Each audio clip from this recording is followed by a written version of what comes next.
नमस्ते प्रणाम भाई लोग, आप सबके हम दिनेश प्रेमी और आप लोग देख रहे हैं दिनेश प्रेमी टॉप चैनल के माध्यम से। तो मेरा आप लोगों को बहुत ज़्यादा कमेंट भी आ रहा था, तो मेरा एक इच्छा बना कि मैं भी एक आप लोगों के लिए ऑर्केस्ट्रा सॉन्ग गाना लाऊं।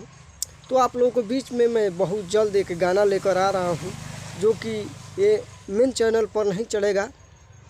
उसको जो मेरा छोटा वाला चैनल है दिनेश प्रेमी हिट्स, उस पर गाना आएगा ऑर्केस्ट्रा सॉन्ग। एल्बम का नाम है माल बेतिया में रह जाई।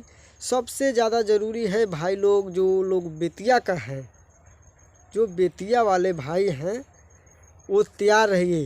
ये तो गाना सबके लिए है, आप लोग बजाइए, मस्ती कीजिए। बहुत ही बवाल गाना है, जो कि आप लोग को, मुझे आशा है, विश्वास है कि आप लोग बहुत सुनेंगे इस गाने को। तो आप लोग एक्टिव रहिए, तैयार रहिए। मेरा भी गाना आ रहा है, मुझे भी प्यार दुलार बरसा दीजिए। और बहुत ही बवाल गाना है, जो कि मेरे छोटा वाला चैनल दिनेश प्रेमी हिट से गाना आएगा आप लोगों को बीच में। देख के नमरिया ढोढ़िए कर सचाटाई रे, मालहिया बंगाल के असोबेतिये में रह जाई रे। अरे मालहिया बंगाल के असोबेतिये में रह जाई रे। बहुत ही मतलब ऑर्केस्ट्रा सॉन्ग गाना है। आप लोग जाइए, प्यार दुलार दीजिए, एक्टिव रहिए, तैयार रहिए।